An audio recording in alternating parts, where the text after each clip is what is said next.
No niin, tervetuloa tänne lasten ja nuorten hyvinvointi-iltaan. Mukavaa, että olette päässeet tänne paikalle. Minä olen Laura Tulikorpi, Keravan vihreiden kaupunginvaltuutettu ja olen myös aluevaltuutettu. Ja nyt sitten kutsunut tänne vieraakseni Ulla Siimeksen, Lastensuojelun keskusliiton toiminnanjohtajan ja Hanna Mikkosen sitten tuolta Vantaa-Keravan hyvinvointialueen lapset, nuoret ja perheiden palveluiden toimialan johtaja. Eli tervetuloa. Kiitos. Ja nyt ihan alkuun mä haluaisin vähän kuulla teiltä, tai vaikka Ulla voisi vaikka aloittaa, että mitä siellä Lastensuojelun keskusliitossa oikein tehdään ja miten sä oot sinne päätynyt töihin toiminnanjohtajaksi? Tosi hyvä kysymys. Lastensuojelun keskusliitto ei varmaan olekaan kauhean tuttu, koska me ollaan tämmöinen keskusjärjestö, me kootaan lasten ja nuorten perheiden parissa toimivia järjestöjä ja kuntia ja hyvinvointialueita meidän jäsenyyden siipien suojaan.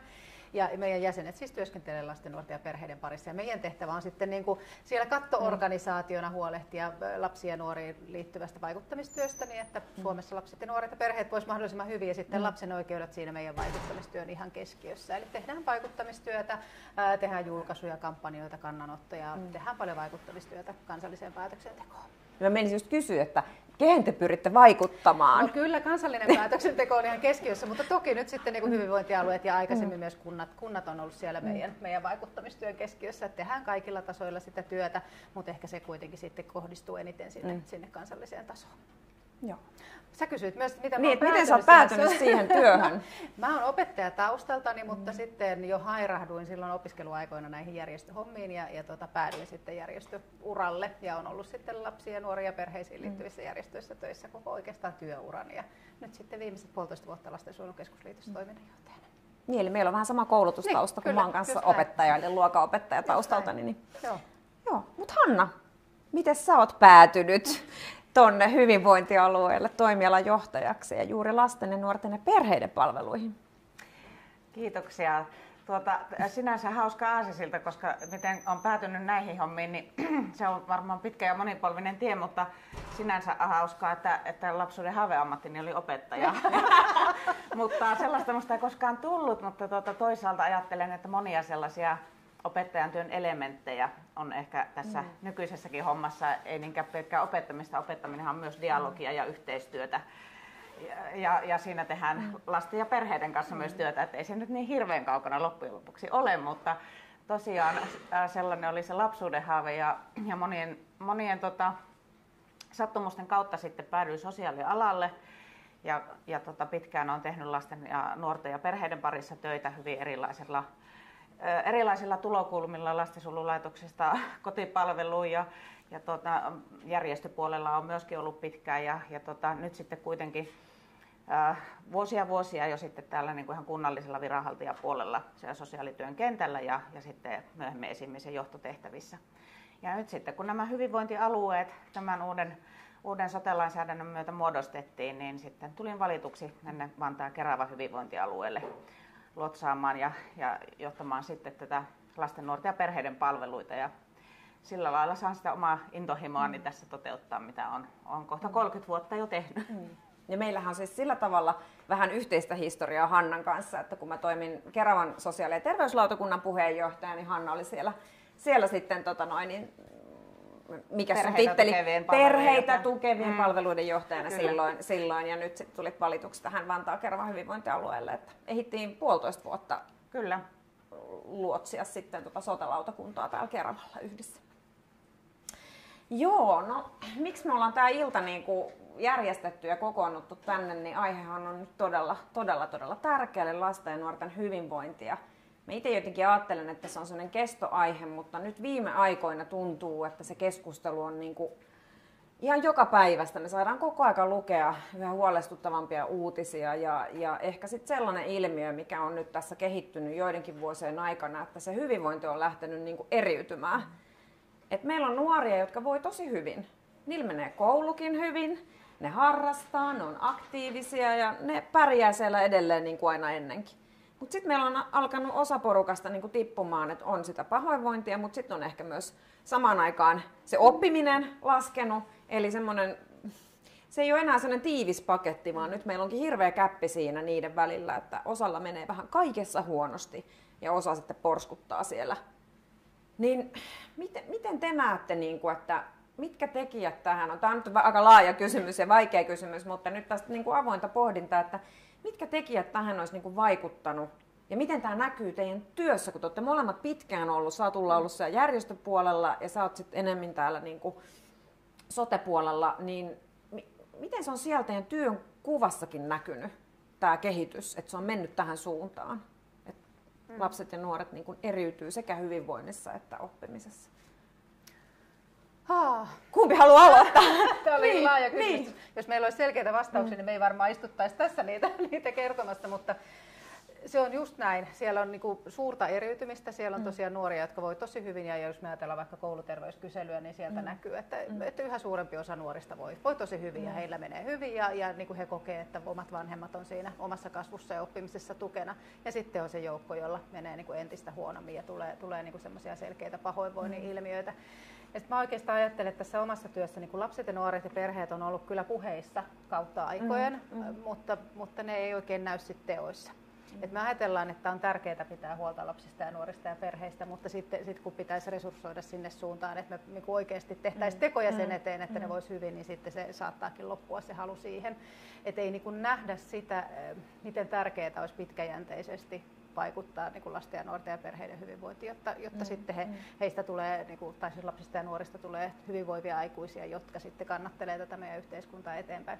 Mutta että mitä siellä taustalla on, niin siellä on varmaan ihan super erilaisia tekijöitä ja yksi esimerkiksi lapsiperheköyhyys, vaikka se on meillä viime aikoina ollut vähenemässä, mutta se ei ole mihinkään poistunut ja nyt mä näen, että siinä on taas piirteitä siitä, että meidän lapsiperheköyhyys lisääntyy. Ylisukupolvisuus, eli meillä ne semmoiset heikko-osaisuuden merkit tai heikko-osaisuus, niin se periytyy valitettavan tiiviisti, että ne perheet, joissa on haavoittuvassa asemassa oltu tai ollaan oltu vaikka lastensuojeluasiakkuudessa, niin sitten ne lapset kasvaa helposti siihen samanlaiseen kehään. Ja siitä on vaikea pyristellä pois. Ehkä siinä pari semmoista ilmiötä. Ehkä sitten vielä yhtenä voisi nostaa eri kieli- ja kulttuuritaustaiset lapset ja nuoret, jotka selkeästi ei voi yhtä hyvin kuin sitten kantasuomalaiset lapset ja nuoret. Et kyllä siellä paljon semmoisia ilmiöitä on, mutta tietenkin näkyy siellä kunnissa ja hyvinvointialueilla kuin niissä palveluissa erityisinä kohderyhminä. Tuosta voisi ehkä vielä jatkaa, eli juuri tavallaan semmoisia isompina ilmiöinä noita ja sitten niistä se, mikä näkyy, niin esimerkiksi tuohon lapsiperheköyhyyteen kytkeytyy sitten monenlaiset, että meillä on aika paljon kilpailua, entistä nuorempina pitäisi vaatimukset kasvaa myös jo lapsille sekä harrastuksissa, koulussa, itseohjautuvuus pitäisi olla pärjäävä ja meillä on kaikenlaisia vaatimuksia, jotka on lisääntynyt monilta osin ja sitten samaan aikaan ei voida myöskään tältä digiyhteiskunnalta sulkea silmiämme, että mitä siitä on seurannut ihan lasten arkeen siihen, että minkälaisten ärsykkeiden ja tavallaan asioiden äärellä he on siellä nettimaailmassa ja minkälaisia tavallaan sanattomia vaatimuksia myös sieltä nousee. Sitten siitä lisääntyy tämmöinen kaikenlainen vertailu ja tarve sitten ehkä kuulua johonkin ja olla jossakin ja köyhyys siinä mielessä saattaa kytkeytyä siihen, että sitten sieltä nettimaailmasta helposti tulee esimerkiksi semmoisia tavallaan tarpeita, että pitäisi olla jotakin aineellisia asioita enemmän ja siihen saattaa kytkeytyä sitten erilaista kiusaamista. Se liittyy osin sinne nettiin, mutta osin myös sitten liittyy myös siihen taloudelliseen pärjäämiseen. Jotenkin kaikki kytkeytyy toisiinsa. Mutta että semmoinen nämä kiusaamisasiat on isona, niistä seuraa valtavan isoja. Me tiedetään pitkälle aikuisuuteen, mitä aikuisetkin kertoo, mitä jälkeen kiusaaminen on heihin jättänyt. Ja sitten toisaalta tavallaan sellainen yksinäisyys, joko kiusaamiseen liittyen tai ilman sitä, että meillä on myöskin sitten sellainen pärjäämisen kulttuuri ja sitten tämä verkostojen ohuus, joka myös osittain kytkeytyy tähän digimaailmaan, että osittain ollaan siirrytty sitten sinne, että ei ole samalla tavalla enää, ei niillä nuorilla vanhemmilla eikä myöskään välttämättä lapsilla niitä pihaleikkejä ja samanlaista sellaista sosiaalista elämää kuin mitä ehkä esimerkiksi omassa lapsuudessa oli, että meillä on sillä lailla tässä ihan uusi sukupolvi kasvamassa ja meidän pitää pystyä vastaamaan sitten siihen. Ja pakko on niin mainita toki korona tässä yhteydessä. Kyllä. Niin korona-ajan ratkaisuissa käveltiin lasten ja nuorten ohi ja yli niin monta kertaa, että ei se niin lisännyt hyvinvointia, että kyllä sieltä tuli niitä pahoinvoinnin ilmiöitä esiin. Ja jos nyt ajatellaan vaikka nuorten mielenterveyden haasteita, niin ei ne ole pelkästään tietenkään koronan syy, eikä ne ole pelkästään tämän ajan ilmiö, mutta kyllä sillä vaikutuksensa siihen varmasti on. Ja kyllähän meidän lasten ja nuorten kohdalla lapset ja nuoret itse sanottaa paljon sitä, että niihin mielenterveyden haasteisiin ei saa apua silloin, kun sitä tarvitsisi niin matalalla kynnyksellä. No, tämä on meidän alueellakin tullut kouluterveyskyselyissä esiin ihan selkeästi, että en ole saanut apua, vaikka olen halunnut. Ja tässä tullaan just niihin resursseihin, että osin rahakysymys, mutta myös oikeasti niin kuin työvoimapulakysymys, että täällä pääkaupunkiseudulla ei vaan ole ihmisiä, on avoimia vakansseja, meillä puuttuu koulupsykologeja, meillä puuttuu koululääkäreitä, meillä puuttuu sosiaalityöntekijöitä, meillä puuttuu niitä ihmisiä, että vaikka olisi se vakanssi olemassa, että se ei ole pelkästään siitä rahastakaan kiinni, vaan siitä, että niitä ihmisiä vaan ei ole. Ei, ja sitten sä nostit tuon niin yhteisöllisyyden tarpeen, että nuorten ja lasten täytyy kuulua johonkin yhteisöön, ja se ei välttämättä olisi niin resurssikysymys, että me ajatellaan meidän päiväkoteja ja kouluja, että ne täytyisi olla sellaisia paikkoja, joissa niin aktiivisesti luodaan lapsille ja nuorille sitä yhteisöä, että he kokevat olevansa, että jokainen lapsi ja nuori kokee olevansa osa sitä yhteisöä, että se on turvallinen ja siinä on hyvä olla siinä yhteisössä. Se jo itsessään saattaisi niin kuin auttaa vaikka joihinkin niihin semmoisiin mielenterveyden haasteisiin, mihin auttaa niin kuin semmoinen matalan kynnyksen apu tai vertaistuki tai kohtaava aikuinen, jonka voi kohdata siellä ihan koulun arjessa tai päiväkodin arjessa. Se liittyy jotenkin mielenterveyspulmat myös siihen, että onhan meidän myöskin niin kuin tämä ala on hyvin paljon osin medikalisoitunut ja myös juridisoitunut. Eli on hyvä, että meillä kehittyy tiede ja tutkimukset ja me tunnistetaan enemmän sellaisia asioita, mihin sitten tarvitaan oikeasti ammattilaisten ja viranomaisten apua. Mutta meillä on myös sitten oma tonttinsa siinä, että toisaalta siitä seuraa myös hirveästi se, että sitten tavallaan niin kuin tavalliset aikuiset, naapurit, niin kuin kaikki siellä toimintaympäristössä, missä lapset ja nuoret elää, niin helposti sitten ajatellaan, että tämä ei kuulu mulle, vaan tämä kuuluu jollekin viranomaiselle. Ja se ehkä sitten se semmoinen niin kuin juurikin se ihan nimensä mukaisesti ennaltaehkäisevä mielenterveystyö, eli ihan se semmoinen normaali kasvu, joka vahvistaisi niitä keinoja ja tapoja ja sitä kasvuun liittyviä tekijöitä lapsissa, joka vahvistaa sitten sitä niin kuin mielenterveyden kehittymistä kaiken kaikkiaan, niin se kuuluu sitten kaikille aikuisille ja kaikille muillekin kuin ammattilaisille, että sitten helposti mennään myöskin siihen jo, että kaikki pitää siirtää joku viranomaisen hoidettavaksi. Niin, ja siinä taas päästään siihen luukutukseen, että sitten niin kuin on joka asialle oma luukunsa, josta sitä palvelua haetaan, vaikka se saattaisi tosiaan löytyä se apu hyvinkin läheltä ja niin kuin helposti ja nopeasti vaikka vertaisista tai siitä yhteisöstä. Ja kyllä mä niin kuin nostaisin tuossa myöskin lasten ja nuorten harrastamisen, että harrastaminen on yksi mahdollisuus myöskin kohdata niitä turvallisia aikuisia tai olla osa yhteisöä, että sekin on niin lasten ja nuorten hyvinvoinnin kannalta tosi tärkeää. Ja tämähän on ihan loistava nyt, kun on tullut tämä harrastamisen Suomen malli. Et siinä on tietenkin paljon vielä kehittämistä, että me saadaan esimerkiksi taiteen perusopetus siihen mukaan ja monipuolistettua ja että ne olisi semmoisia niin kuin jatkumoja ne harrastukset. Nythän ne on vähän semmoisia, että alkaa kerho syyskuussa ja loppuu marraskuussa tyyppisiä niin kuin semmoisen lyhyen aikavälin, että niihin ei sit niin sitouduta.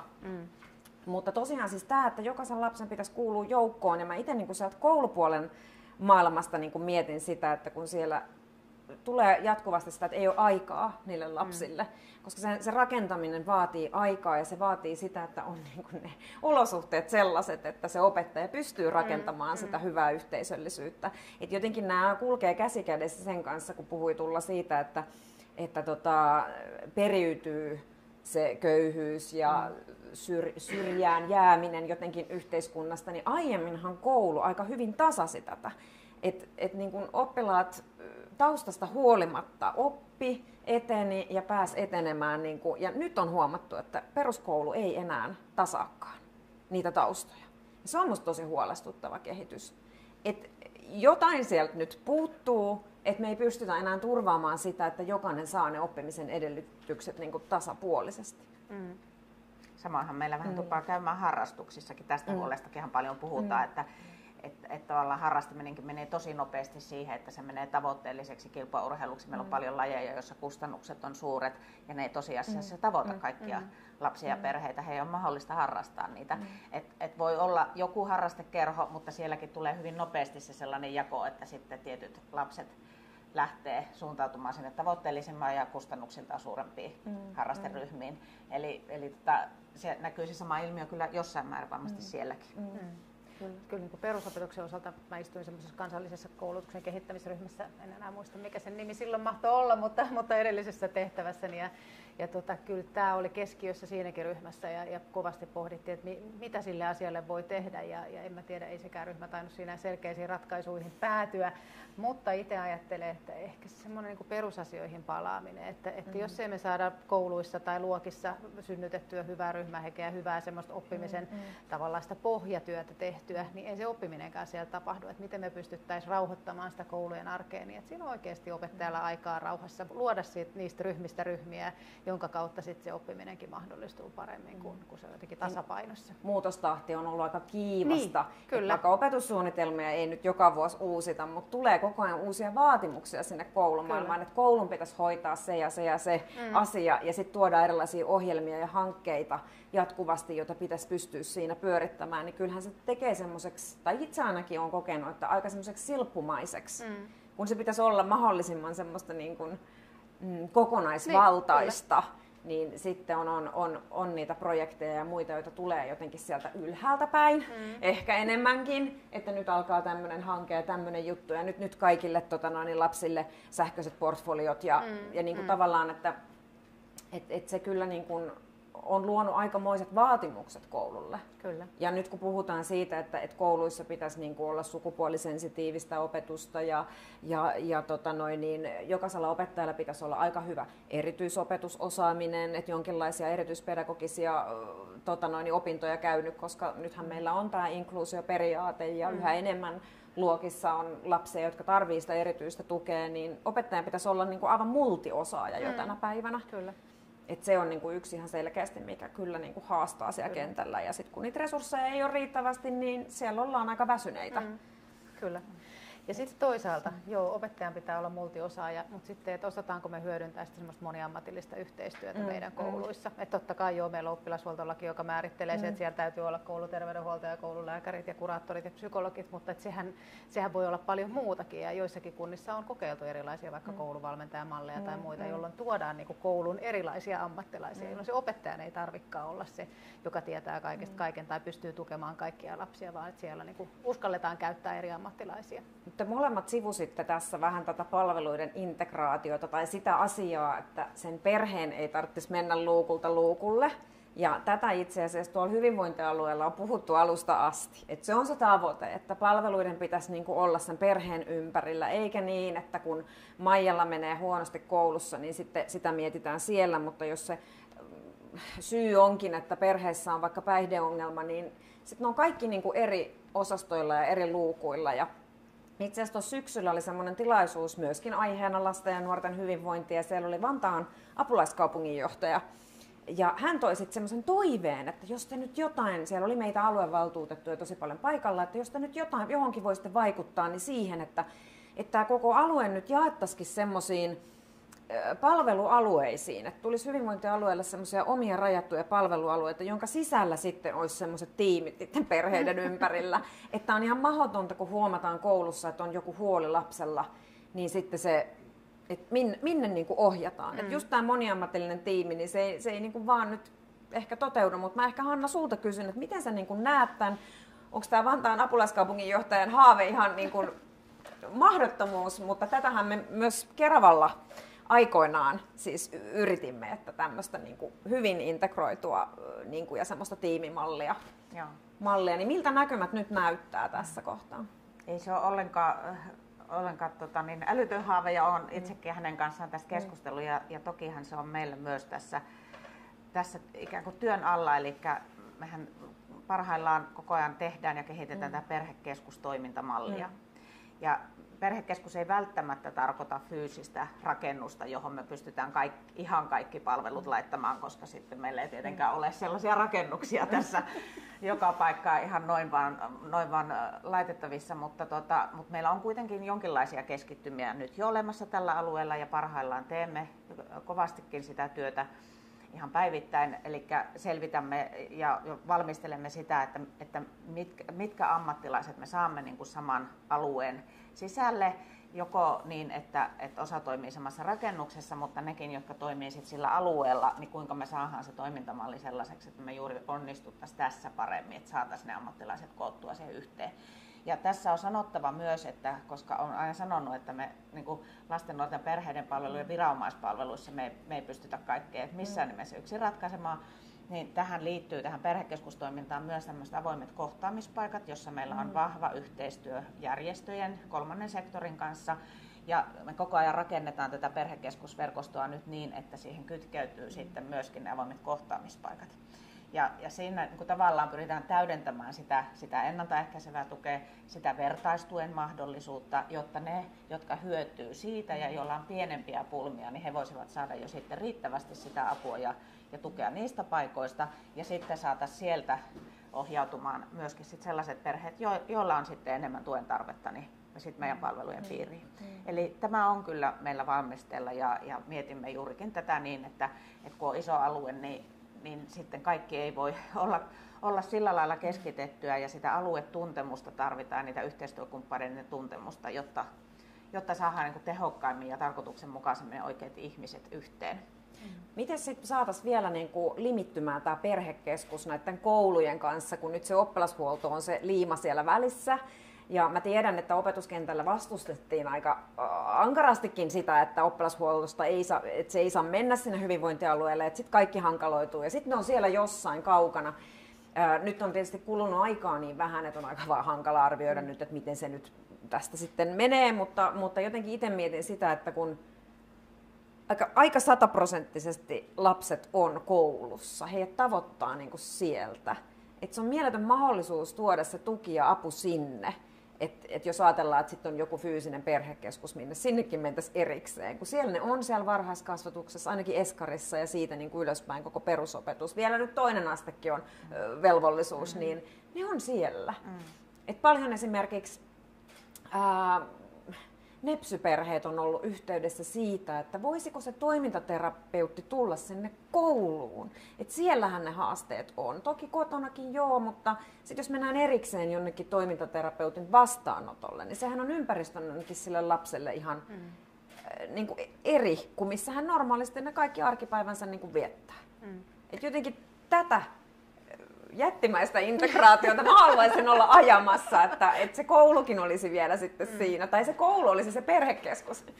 Niin, mä ajattelen meidän palvelujen integraation lisäksi sitä, että me pystyttäisiin tarjoamaan perheille semmoisia palveluita, mitä ne oikeasti tarvii. Et nythän meillä on vähän joissakin kohdissa, esimerkiksi nepsyperheet on usein niin kuin sanoo sitä, että palveluja on tarjolla, mutta ei välttämättä semmoisia palveluja, mikä auttaisi juuri heidän perhettään. Et joskus ohjataan niin kuin raskaisiin palveluihin, vaikka saattaisi olla, että se vertaistuki auttaisi, tai voisi olla, että kotipalvelu auttaisi, tai joku niin kuin hyvinkin kevyt ratkaisu. Eli se olisi niin kuin tärkeää, että me pystyttäisiin saamaan perheille niitä palveluja, mitä ne ihan oikeasti tarvitsevat. Se on osa tätä integraatiota toki, mutta osa myöskin sitä suurempaa ajattelua siitä, että mentäisiin siihen, että meillä oikeasti se lapsi, nuori perhe on siellä keskiössä ja niitä palveluita sit tuotettaisiin heille. Ymmärrän, että se on vaikeaa, mutta meillä oli iso kansallinen kehittämishanke, LAPE-palvelukehittämis- tai LAPE-kehittämishanke, joka itse asiassa osittain edelleen jatkuu, niin siinä pyrittiin juuri tähän, mutta ehkä ei päästy kovin pitkälle. Mutta mitä, onko yleisössä nyt sellaisia, joilla on kouluikäisiä lapsia esimerkiksi, että miltä tämä niinku kuulostaisi, tai onko teillä kysymyksiä tähän kohtaan nyt, kun me päästiin tähän koulu, perhekeskus, yhteistyöhön ja oppilashuoltoon ja muuhun, niin nyt sieltä saa rohkeasti kyllä kysellä, jos haluaa. Me nimittäin suu vahdossa täällä, kyllä saadaan tämä aika täytettyä, mutta joo, kerro vaan. Eeva Anoldi kasvatus- ja opetuslautakunnasta täältä Keravalta ja itselläni on 2 kouluikäistä lasta. Ja tosi paljon resonoi nämä teidän ajatukset just tästä, että palvelut olisi niinku enemmän integroituna. Ja meillähän on Keravalla nämä koulu perheohjaajat. Niin ne on välillä ottanut ihan silleen, että soitanko sun puolesta, että hoidanko sun puolesta tän. Että just sellaista, että tavallaan se ensimmäinen kontakti, johon niinku, otetaan yhteyttä, niin se ottaisi heti se asian niinku hoitaakseen ja rupeisi niinku sitä muuta niinku henkilökuntaa siihen ympärille niinku kokoamaan, että se ei sitten ole niin, että soita tonne, soita tänne, soita tonne, kun jossakin vaiheessa siellä vanhempi sitten ei enää soita.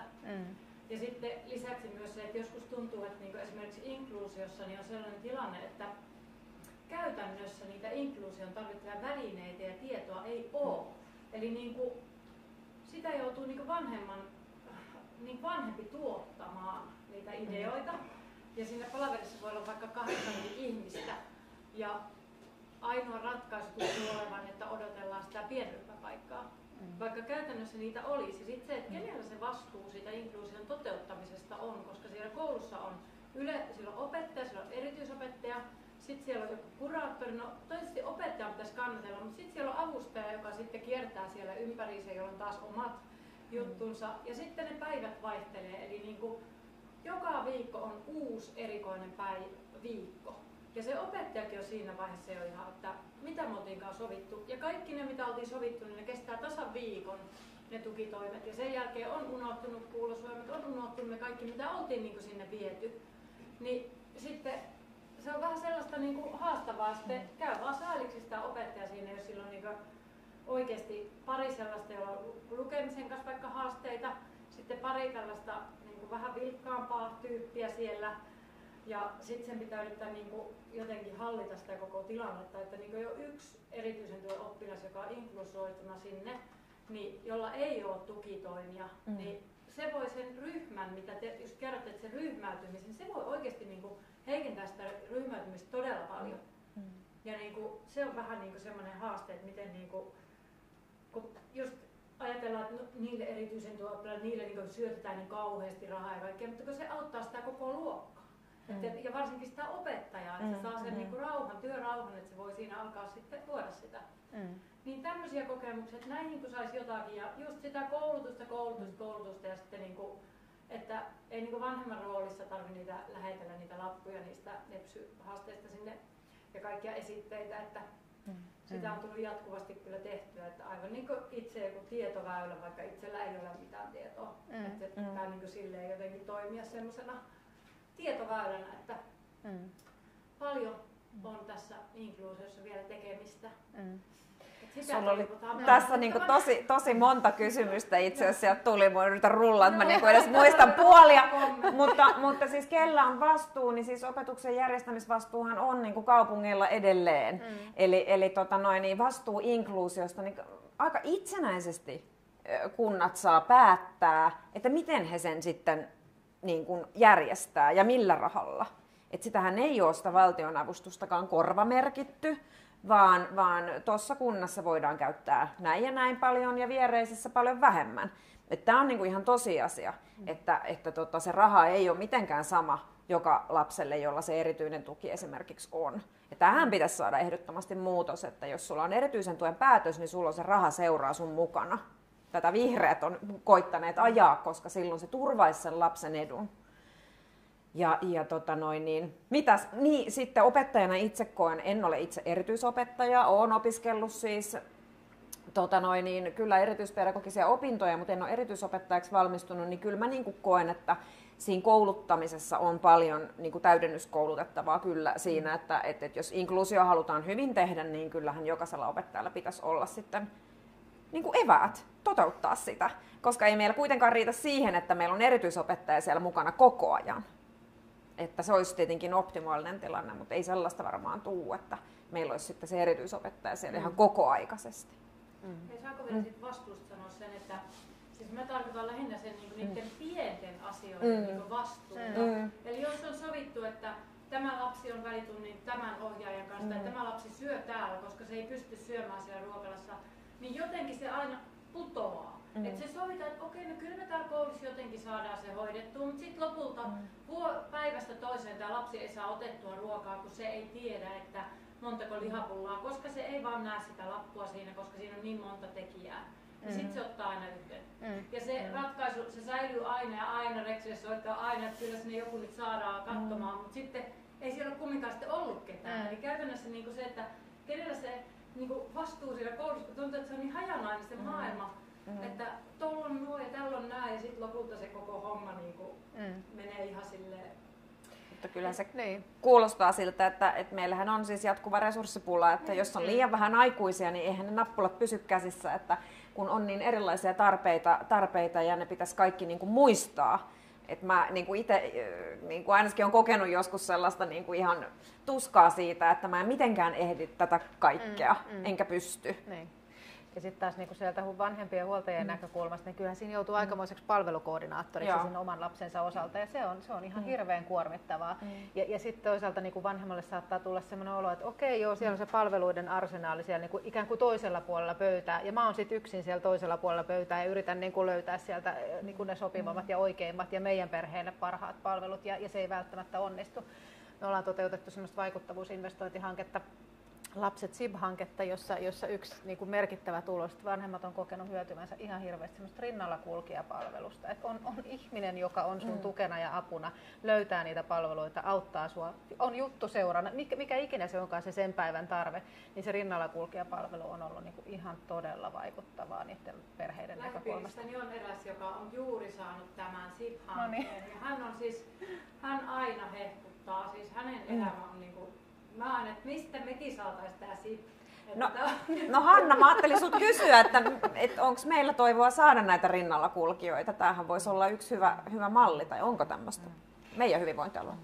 No, tämä on tietysti ihan samalla tavalla meillä resurssointikysymys ja niin kuin haastekysymys, että sitten ehkä se kuitenkin se suunta, mihin me pyritään meidän palveluita kehittämään, on se, että me yksinkertaisesti jossain tulee raja vastaan, että paljonko niin kuin viranomaisia voidaan kasvattaa. Että kyllä se niin kuin, tietenkin resurssit pitää siihen suhteessa siihen väestöön ja tarpeeseen pyrkiä koko ajan mitoittamaan oikein ja sitä työtä tehdään, mutta samaan aikaan kyllä meidän täytyy nimenomaan näitä ennaltaehkäiseviä keinoja, sitä yhteistyötä ja monitoimijaista niin kuin yhteistyön malleja parantaa, jota kautta me saadaan sitten niin kuin tietyillä resursseilla myös parannettua sitä toimintaa. Että semmoinen, että jos tämä tulisi viranomainen kaikille vierelle, niin se ei varmaankaan ole kuitenkaan sitten se suunta, mitä niin kuin isossa kuvassa halutaan, vaan halutaan myös vahvistaa niitä aikaisempia palveluita vertaistuen ja yhteistyömallien avulla, että sitä apua löytyisi aikaisemmassa vaiheessa.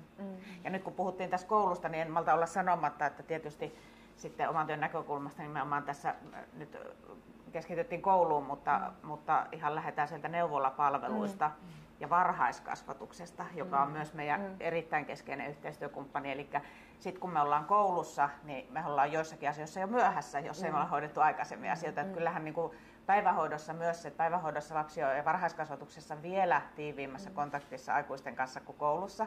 Ja kyllä varhaiskasvatuksessa ammattilaiset näkee ja tunnistaa jo, että siellä nähdään vanhemmat joka päivä, siellä nähdään lapsi joka päivä, ollaan hyvin tiiviissä kontaktissa. Eli myös se meidän niin kuin yhteistyö varhaiskasvatuksen kanssa on ihan keskeisessä osassa.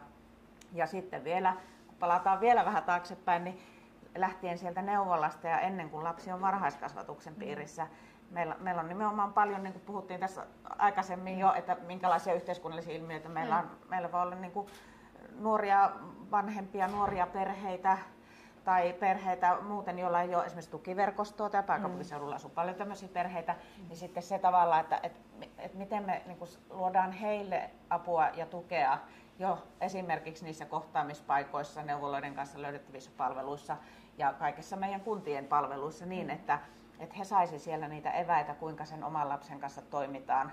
Ja jos on kasvuun liittyviä haasteita tai vanhemmuuteen liittyviä kuormitustekijöitä, niin millä tavalla niissä päästään ajoissa sitten sopivan avun piiriin, sellaisen avun piiriin, jota he itse kokee tarvitsemansa nimenomaan, miten äsken puhuttiin, niin sieltähän se jo lähtee, että me sitten sinne kouluun mennessä oltaisiin saatu jo monia asioita sillä lailla hallintaan, että sen lapsen olisi helpompi se koulutaival aloittaa.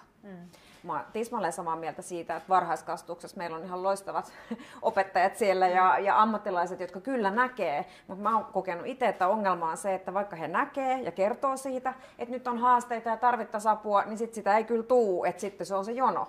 Että kyllä meillä on niinku tosi iso haaste selätettävänä siinä, että meillä olisi oikeasti sitten ne ihmiset, että se tuki tulisi sitten heti, että on malleja, tiedetään niinku mitä pitäisi tehdä, mutta sitten on se jono edessä. Että kyllä tosi usein on tilanne se, että siellä sekä perhe että ne aikuiset ammattilaiset tietää kyllä ja sitten ei vaan ole sitä apua saatavilla. Mutta sulla oli hei aikaisemminkin siellä käsi anteeksi.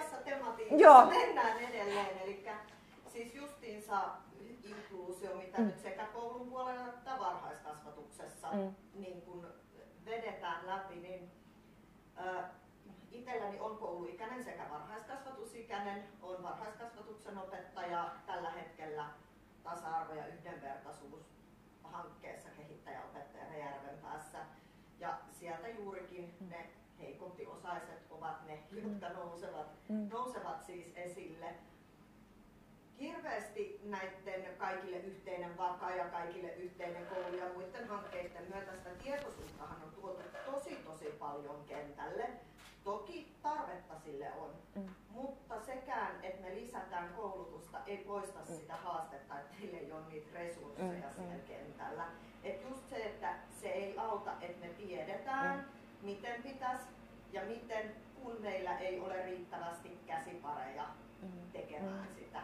Toki se mahdollistaa sen, että me havainnoidaan ehkä sitä ympäristöä niin, että me ollaan entistä tietoisempia niistä haasteista, mitä siinä arjessa on, mutta se ei kasvata meille niin kuin lisää raajoja mihinkään suuntaan, ei koulun puolella eikä varhaiskasvatuksen puolella. Et just se, että onko se sitten se, että kun joku tehostetun tai erityisen tuen päätös tehdään varhaiskasvatuksessa tai koulussa, niin että se olisi korvamerkitty, että se oikeasti niin kuin se resurssi sille lapselle tulisi siinä vaiheessa, että onko se ratkaisu vai mikä se on, niin kyllä niin kuin mielenkiinnolla ottaisi vastaan sellaisia, että miten oikeasti sitä lähtisi. Inkluusiosta on kentällä tullut hirveän monelle kirosana sen takia, että sitä on käytetty säästötoimenpiteenä, eikä inkluusioperiaatteen mukaisesti, mikä sisältää jo käsitteenä riittävät resurssit. Ei se muuta mitään, että me se erityisen tuen oppilas siirretään pienluokasta sinne isoon luokkaan, jos ei sillä ole niitä tukitoimia siellä, vaan sitten tapahtuu just se, että se koko muukin pakka levii sieltä. Että se kääntyy niinku itteensä vastaan. Kyllä siinä on niinku huomattavia kehittämisen kohtia, että tietoa tarvitaan joo, mutta ei valitettavasti silläkään ei niinku ratkaista. Joo, siis mä oon huomannut, että tieto myös siis lisää nimenomaan tuskaa, koska sitten sä tiedät vielä enemmän, mitä pitäisi tehdä, ja jos sitä resurssia ei ole. Ja näet, että sä et kykene vastaamaan sen lapsen tarpeisiin tai perheen tarpeisiin millään tavalla. Mutta kyllä mä näen, että aika kriittisen tärkeä osa tätä ratkaisua on se, että se raha seuraisi sen lapsen perässä. Että se olisi niin kuin ensimmäinen askel, että on jotain toivoa edes. Eihän se rahakaan muutu heti uudeksi aikuiseksi, niin kuin sanoit, että ei niitä käsipareja vaan tuu, jos ei niitä vaan ole. Mutta se olisi semmoinen ensiaskel tavallaan, niin kuin, että opetuksen ja varhaiskasvatuksen järjestäjän olisi pakko se raha käyttää siihen lapseen, jolle se on niin kuin annettu siihen tukeen. Kun nythän ei ole niin sitten ne toteutustavat on aika monimuotoiset. Avustajia esimerkiksi kaivataan sekä varhaiskasvatuksessa että kouluissa ihan muutama paljon, että se opettaja saisi sitä työrauhaa oikeasti siihen, että olisi niin kuin, ja silloin myöskin mahdollistuu se dialogi sen opettajan ja avustajan välillä. Tämän lapsen asioissa, mitkä on niitä, missä tarvitaan. Silloin siellä ehkä on se joku, joka muistaa myös niitä asioita, mitä on niin kuin sovittu. Ja tämähän olisi just parasta ennaltaehkäisyä nimenomaan, että se tulee se tuki, minkä se lapsi tarvitsee, niin kuin ajoissa, eikä niin, että vuosikaupalla ikään kuin sitten... Mitä varhaisemmassa vaiheessa se pystyttäisiin antamaan, niin sitä todennäköisemmin päästäisiin siihen, että kun niihin haasteisiin päästään siellä puuttumaan, niin se tuen tarve vähenee. Milloin se on hyvin paljon taloudellisempaa kuin se, että vuosikausia kasataan ja sitten ollaan tosissaan sellaisen paketin äärellä, että sen purkaminen, niin sit siellä ollaan järeiden toimien äärellä ja sitten oikeasti puhutaan syrjäytymisvaarassa olevista tai syrjäytyneistä lapsista ja nuorista, joilla pahoinvointia sit on huomattavasti. Että kyllä sillä ennaltaehkäisyllä on niinku ihan tosi iso merkitys. Mutta tästä ennaltaehkäisevästä työstä mä nyt vähän haluan kaivalla teiltä, kun itse jotenkin koen välillä aika turhauttavanakin sen tilanteen näin niin kuin päätöksentekijän näkökulmasta, että tiedetään, että ennaltaehkäisevä työ on vaikuttavaa ja sitten meillä saattaa olla jopa aivan superhyviä malleja, jotka on niin kuin tutkittukin, että tämä on ollut todella vaikuttavaa. Ja silti joka syksy alkaa talousarvioneuvottelut, jossa sä aloitat uudelleen perustelemaan, miksi tämä on tärkeää. Ja silti voi olla, että no sitä rahaa ei vaan ole, koska se ennaltaehkäisevä, se ei ole niin kuin lakisääteistä. Ja se on aina niin kuin siinä rajalla, että se tippuu sit ekana pois, vaikka kuinka tiedettäisiin. Niin jotenkin tämä ehkä sillain tuskanstuttaa, että vaikka mä kyllä pitkäjänteistä työtä on tottunut tekemään, mutta siinä on niin kuin joku semmoinen, että mä toivoisin tähän semmoisen mekanismin, mikä kehitettäisiin varsinkin hyvinvointialueilla, mutta myös kuntien niin kuin talousarvioissa, että olisi osa asioista sellaisia ylivuotisia, että ylibudjettikausien, että ei joka syksy aloitettaisiin sitä, koska sit vaihtuu ihmiset, sitten taas jollain hankerahalla koitetaan paikata, vaan se, että me saataisiin niin kuin semmoisia pitkäjänteisiä, niin ehkä Hanna niin voisi vastata tähän. Me ollaan yhdet talousarvion neuvottelut väännetty tuon hyvinvointialueella, että miten sä näet tämän, niin kuin, että olisikin niin kuin automaatio, että tietyt ennaltaehkäisevät toimet, jotka on todettu jo, että nämä toimii, että niitä ei enää aina joka syksy revittäisi, vaan sovittaisi, että tämä on nyt ja nämä ihmiset on tässä näin niin kuin hamaan. Ainakin tämmöinen niin kuin hallituskausiajattelu, että 4 vuoden seteissä edes. Niin se on varmasti ollut se pitkäaikainen haaste, että meillä on jo olemassa massiiviset korjaavien toimien kustannukset. Ja sitten kun se raha on ollut rajallista, niin siinä on juurikin tullut tämä sitten, että kun panostetaan sinne ennaltaehkäisevään puoleen, niin tiedetään, että ennen kuin se alkaa näkyä siellä korjaavassa puolessa, niin se on sitten ehkä yksi sukupolvi. Ja siitä aiheutuu sitten se haaste, että sitten ne korjaavat palvelut on kuitenkin sillä lailla, ne on hoidettava, niitä kuluja ei saa sieltä pois ja sitten siinä on käynyt juuri näin. Mutta tämä on sellainen yksi iso ratkaisu ja valinta, mikä pitäisi sitten pystyä tekemään niin, että päätettäisiin uskoa tähän ja sitten sitä pitäisi lähteä pitkäjänteisellä suunnitelmalla oikeasti toimeenpanemaan niin, että me pystyttäisiin näkemään, että nyt tämä haaste on siinä, että me ei koskaan päästä sinne asti, vaan me joudutaan niitä korjaavia sitten paikkaamaan ja siihen se sitten valuu. Niin on. Ja sitten toisaalta se tietopohja voi olla hyvin kapea just tästä, että vaikka niin kuin me mutuna tiedetään tai meillä on kokemustietoa siitä, että ne ennaltaehkäisevät palvelut auttaa siinä niin kuin taloudenkin näkökulmasta, mutta jos ei meillä esimerkiksi tehdä lapsibudjetointia, niin mehän ei koskaan nähdä sitä, että mihin se itse asiassa vaikuttaa, jos me satsataan sinne lasten ennaltaehkäiseviin palveluihin, niin missä se rupeaa näkymään siellä korjaavien palveluiden niin kuin tarpeen poistossa. Että lapsibudjetointi on yksi keino ja väline siihen, että me ruvetaan näkemään, että missä ne kustannukset siinä lapsiin menee ja mihin niitä itse asiassa kannattaisi siirtää, jotta se olisi niin kuin vaikuttavampaa ja tuottavampaa lasten ja perheiden näkökulmasta. No nyt kun otit tämän lapsibudjetoinnin esiin, niin mä pyytäisin sinua vähän avaamaan meidän yleisöllekin, että mikä tämä lapsibudjetointi on. Kun mä oon itse siis tätä kansallista lapsistrategiaa ollut ajamassa joka paikassa, missä vaan oon pystynyt. Niin mä näen tosi tärkeänä, että se ei niinku riitä, että se vaan mainitaan jossain niinku hyvinvointialueen strategiassa tai kaupungin strategiassa, että no, tämä nyt otetaan mukaan tähän näin. Vaan mä näen tosi tärkeänä, että myös päätöksentekijöiden pitäisi olla perillä, että mitä se lapsistrategia tarkoittaa, mitä ne tavoitteet on ja mitä esimerkiksi lapsibudjetointi on. Koska jos ei ymmärrä sitä eikä ole perehtynyt, niin miten se toteutuu? Ja tästä me tehtiin nyt aloitekin sekä täällä Keravalla että hyvinvointialueella, että luottamushenkilöt koulutettaisiin siihen lapsistrategiaan ja siihen onkin se koulutus. Mutta haluaisitko sä nyt kertoa siitä lapsibudjetoinnista, että mikä hyöty siitä olisi ja näetkö sä tarpeellisena, että päättäjien pitäisi myös ymmärtää? Näin, joo. Joo. Oliko vähän johdatteleva? Nimenen oli. Oliko tuohon muita vastauksia? Ei ollut. Ehkä mä aloitan vähän kauempaa. Että mihin tämä niin kaikki pohjautuu siis siihen, että meillä on lapsen oikeuksien sopimus, joka on meitä juridisesti velvoittava ihmisoikeussopimus. Se on Suomella laissa säädetty, että meillä täytyy lapsen oikeudet toteutua. Ja sitä kautta tulee, että lapsen oikeudethan ei toteudu, jos emme tehdä tekoja niiden toteutumiseksi. Ja lapsen oikeuksien sopimuksen voi käydä verkosta lukemasta, mitä kaikkea siihen sisältyy. Mutta meillä on tällä hetkellä vähän semmoinen tilanne, että me niinku puhutaan lapsen oikeuksista ja lasten ja nuorten hyvinvoinnista paljon. Ja niin kuin mä sanoin, niin sit niitä niinku toteutustapoja on monenlaisia ja sitten ne välttämättä ei mene niinku läpi siinä päätöksenteossa. Ja lapsen oikeudet on kuitenkin semmoiset, että ne pitäisi kautta linjan toteutua ihan jokaisessa kunnassa, ihan jokaisella hyvinvointialueella, ihan koko valtiossa. Ja mä ajattelen, että meillä on siis tehty kansallinen lapsistrategia, joka on semmoinen katto sille kaikille lapsi- ja perhepolitiikan tavallaan kehittämistyölle ja kaikille, mitä tehdään lapsi- ja perhepolitiikassa. Ja sen tavoite on, että meillä on hyvä Suomi kaikille lapsille, kaikkien lasten Suomi. Ja sitten meillä on nämä lapsivaikutusten arviointi ja lapsibudjetointi on tavallaan sit työkaluja toteuttaa lapsen oikeuksia kaikessa meidän hallinnossa. Et meillä olisi tärkeää, että aina kun me tehdään päätöksiä, oli ne sitten lapsia suoraan koskevia tai lapsia välillisesti koskevia, niin aina tehtäisiin lapsivaikutusten arviointi siitä, että jos me vaikka joudutaan tekemään säästötoimenpiteitä, niin sitten tehtäisiin lapsivaikutusten arviointi siitä, että miten se tulee vaikuttamaan lapsiin ja nuoriin.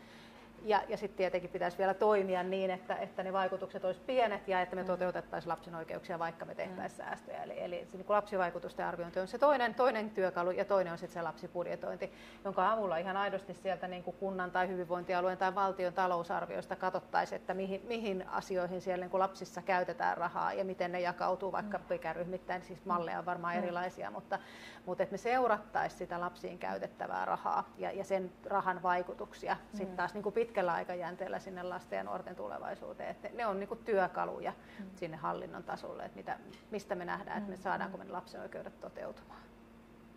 Tämä oli tämmöinen, en tiedä, oliko tämä ei ollut rautalankamalli, mutta mites Vantaa ja Kerava toteuttaa? Niin tässä ehkä yksi lempiaiheista niin sitten on tämä, että kun tietysti meidän toimialalle niin kuin tulee paljon odotuksia ja vaatimuksia ihan aiheellisesti. Ihanko totta?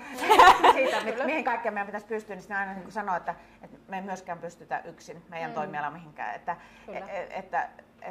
meillä niin kuin monet asiat sitten näiden lasten hyvinvoinnissa kytkeytyy heidän vanhempiinsa ja siihen muuhun ympäristöön. Eli sitten juurikin tämä, että mitä tavallaan vaikutuksia erilaisilla ratkaisuilla siis sekä yhteiskunnassa, erilaisissa poliittisissa päätöksenteossa ja mihin kaikkeen ne vaikuttaa. Eli juuri se, että miten se vaikuttaa sen lasten elämään ja sitten ihan tietysti meidän hyvinvointialueella ja toimialalla myös muiden toimialojen ratkaisut.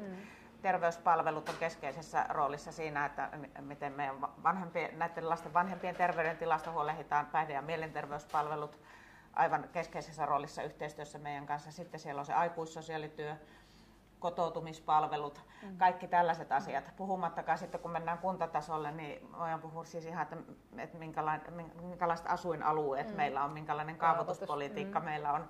Ja niin kuin kaikki nämä, että nimenomaan se, että pitäisi arvioida sitä, että mikä vaikutus näillä ratkaisuilla, jos tehdään näin tai jätetään tekemättä, niin mitkä vaikutukset niillä on lapsia. Ja sitten kun niitä ruvetaan ynnäämään yhteen, niin siitä tavallaan tulee sitten se meidän toimintakenttä ja ikään kuin meidän raamit, mitä me sitten tällä toimialalla pystytään tekemään. Että me tavallaan niin kuin korjataan sitten sitä, mitä muualla tehdään taikka jätetään tekemättä.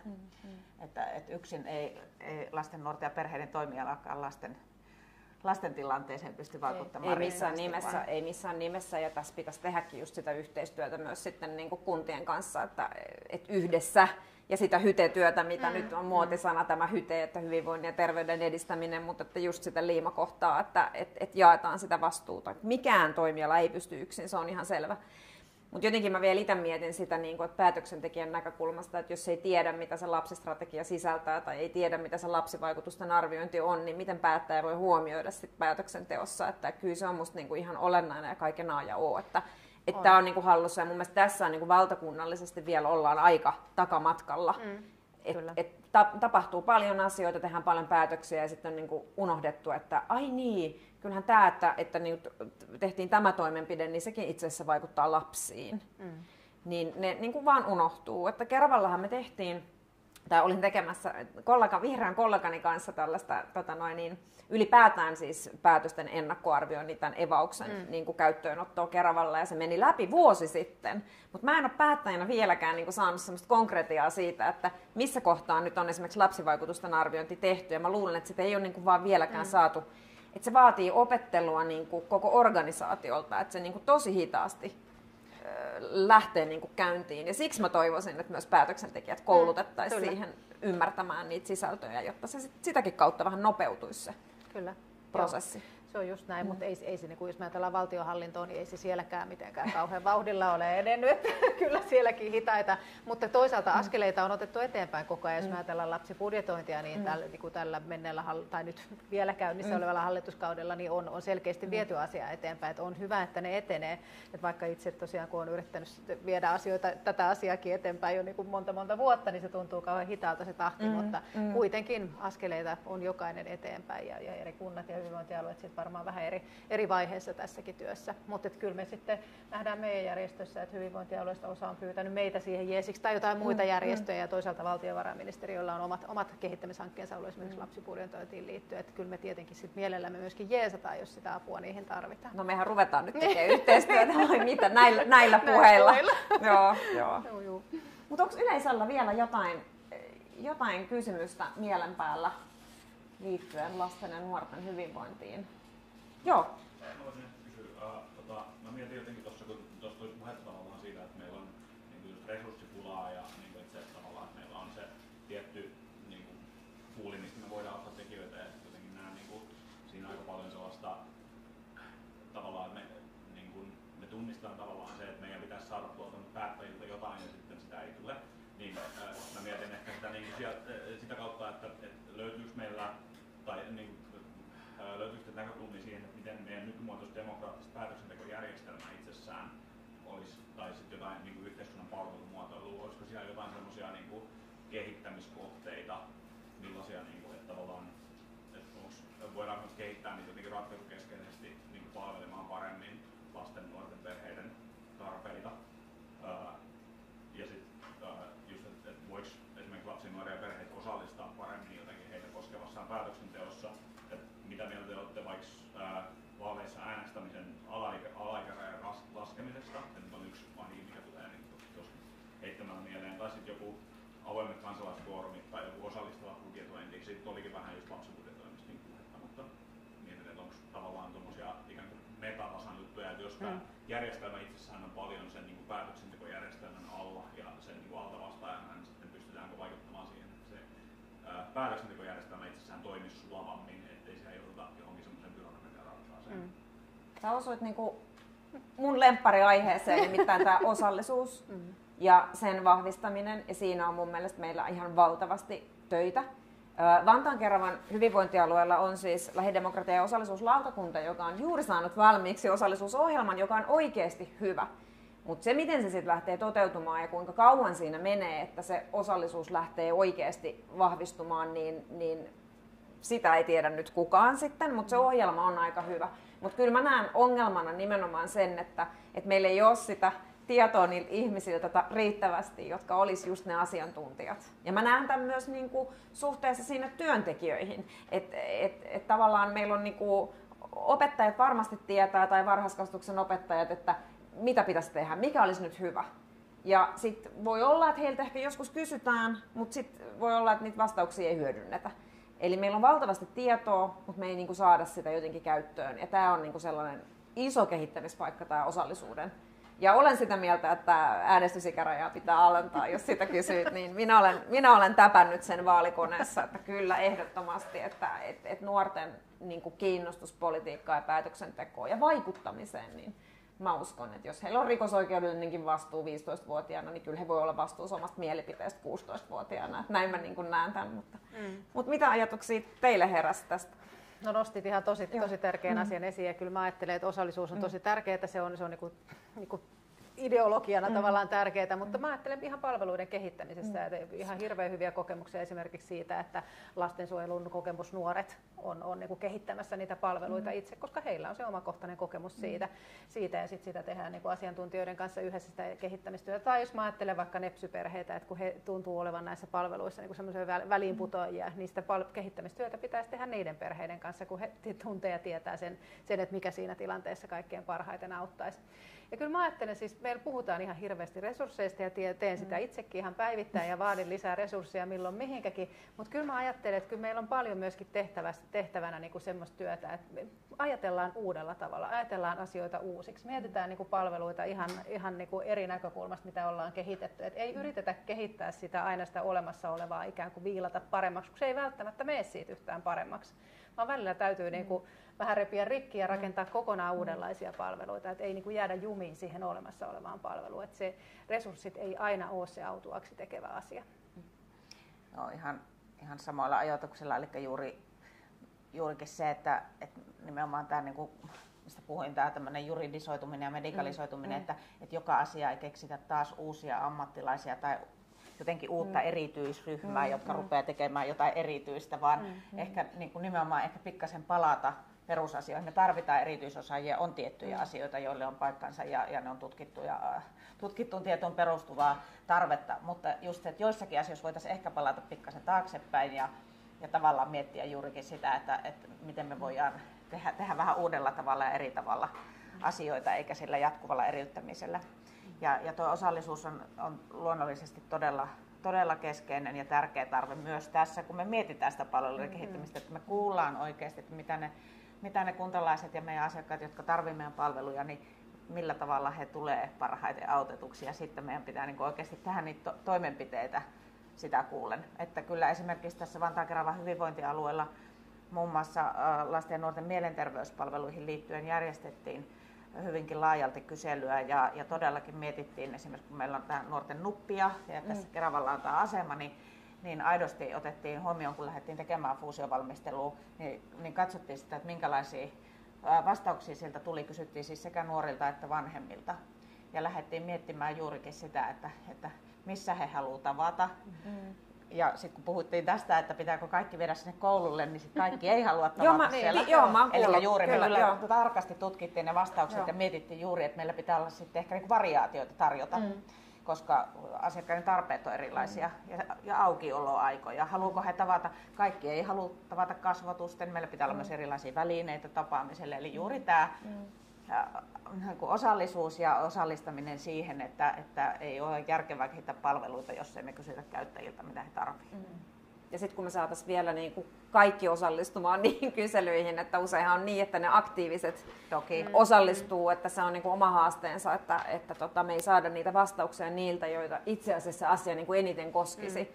Että tämähän on monesti se haaste, että me ei saada just heiltä sitä tietoa. Että niin, toisaalta sitten kun niitä viedään niitä osallisuustoimenpiteitä sinne, missä ne ihmiset on ja niin kuin käydään keskustelua vaikka niiden ryhmien kanssa, joita ne palvelut koskee, että meillä myöskin helposti saattaa jäädä se osallisuuspalikka irralliseksi siitä itse tekemisestä, että meillä on joku osallisuusyksikkö, joka huolehtii osallisuuden toteutumista, että eihän se niin mene, vaan se täytyy niin kuin toteutua juuri siellä, missä sitä palvelua tarjotaan ja juuri siinä kohtaa niin kuin saada heidät mukaan siihen työn kehittämiseen. Mutta tämä Vantaan-Kerava, mun täytyy sanoa, että se osallisuusyksikkö, mikä meillä on, niin se jalkautuu nyt sinne siten, että jokainen toimiala tekee omat suunnitelmansa sen meidän pääosallisuusohjelman niin kuin myötä. Että se on aika väliä, että siellä on tietyt tosi tärkeät tavoitteet ja sitten jokainen toimiala. Että sä, Hanna, pääset kohta sen kimppuun, että mitä se tarkoittaa siellä lasten ja nuorten ja perheiden palveluissa, se osallisuuden kehittäminen, niin sitten että tässä nyt menee vähän aikaa ennen kuin se valmistuu se koko prosessi ja se on varmaan sellainen ikuisuuskysymys.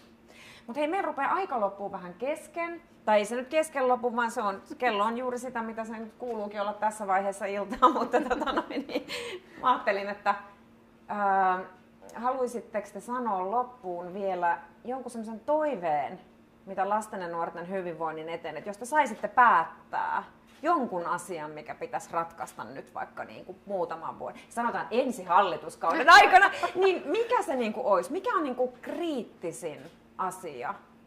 Saa sanoa 2. Et mikä pitäisi saada, niin kuin, mikä olisi niin kuin jotenkin semmoinen prioriteetti? Mikä asia pitäisi saada kuntoon? Ihan hirveän monia erilaisia asioita, mutta jos sanoo yhden, niin sitten se voi muotoilla silleen, että se koskee kaikkea. Eli kyllä mä ajattelen, että lapset ja nuoret pitäisi saada ylipäätään meidän päätöksenteon keskiöön. Että jos me ajatellaan tulevaisuutta, vaikka kasvua ja hyvinvointia ja ylipäätään niin kuin meidän tulevaisuuden yhteiskuntaa, niin sitä ei synny, jos ei meidän lapsista ja nuorista pidetä huolta. Eli lapset ja nuoret täytyy olla kaikessa keskiössä ja lapsen oikeuksien täytyy toteutua. Mä kuittaan tämän, allekirjoitan. Hanna?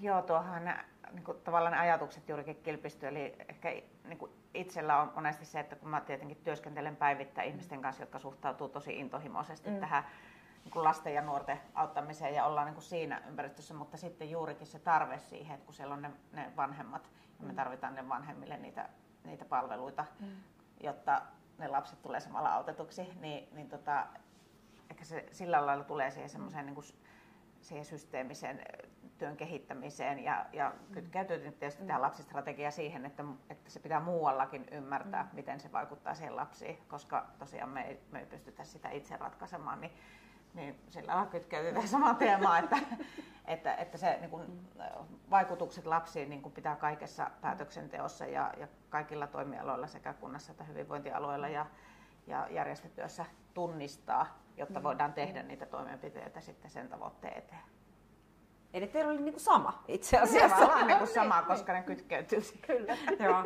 No mä ainakin omalta osaltani niinku teen sen, että sen päätöksenteossa huolehdittaisiin niin joka kohdassa, kun vaan pystyn nostamaan sen tärkeyttä. Mutta sitten mun on pakko opettajana ehkä sanoa niinku itse vielä tähän loppuun se, että se oppimisen tuki jo siellä varhaiskasvatuksessa, koska se ratkaisisi myös niin monta muuta, että miten sen lapsen niin kuin koko se kehityspolku ja sen myönteinen minäkuva ja kaikki lähtee kehittymään, jos hän kokee, että hänkin onnistuu ja hän saa apua ja hänellä on turvallinen olo, niin tämä olisi niin kuin ehkä se, mitä mä itse sitten toivoisin, että pystytään niin kuin muuttamaan. Että se on niin kuin se tukiasia on retuperällä ja se vaatii korjausliikettä ja se kyllä ratkaisisi tosi monta asiaa, mutta toisaalta jos siinä päätöksenteossa aina katsottaisiin nämä lapset, niin se on totta, että se kyllä hoituisi senkin takia.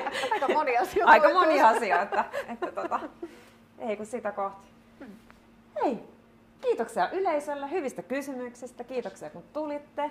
Ja teille suuri kiitos vierailusta. Täällä on teille vähän tällaiset Kerava-aiheiset Che Kerava lakritsat. Oi, kiitos. Mahtavaa. Kiitos paljon. Kiitoksia hyvästä keskustelusta ja Kiitoksia paljon ajastanne. Kiitoksia. Che Kerava.